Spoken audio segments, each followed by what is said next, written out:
camino hacia una gran paciencia es a través de las grandes pruebas.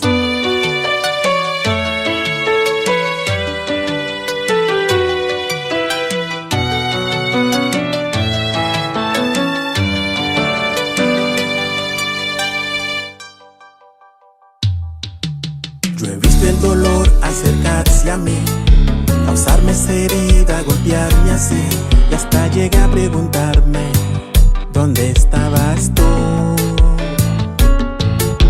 He hecho preguntas en mi aflicción, buscando respuestas sin contestación, y hasta dudé por instantes de tu compasión.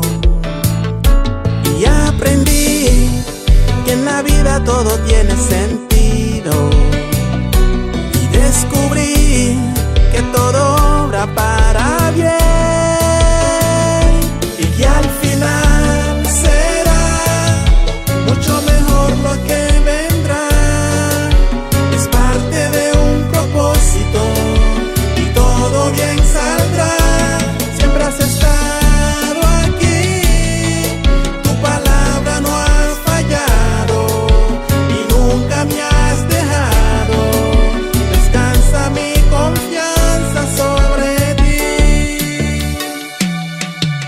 Yo estaba entre la espada y la pared, rodeado de insomnio sin saber qué hacer, pidiendo a gritos tu intervención. A veces me hablaste de una vez, en otras tu silencio solo escuché. Qué interesante tu forma de responder. Y aprendí que lo que pasa bajo el cielo, conoces tú que todo tiene una razón,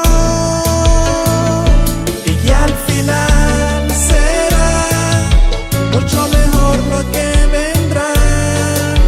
Es parte de un propósito y todo bien saldrá. Siempre has estado aquí, tu palabra no has fallado y nunca me has dejado. Descansa mi confianza sobre ti.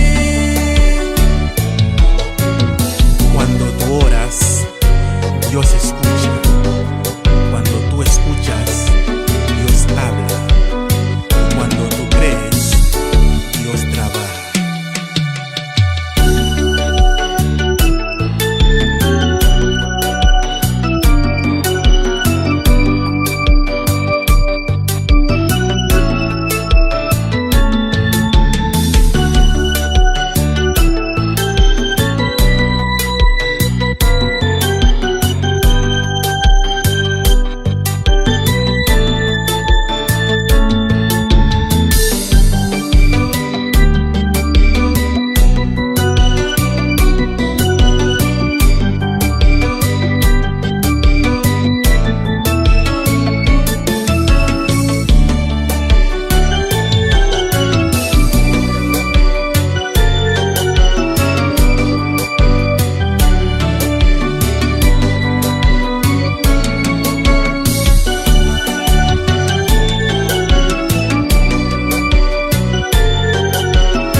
Ora siempre y nunca pierdas la esperanza.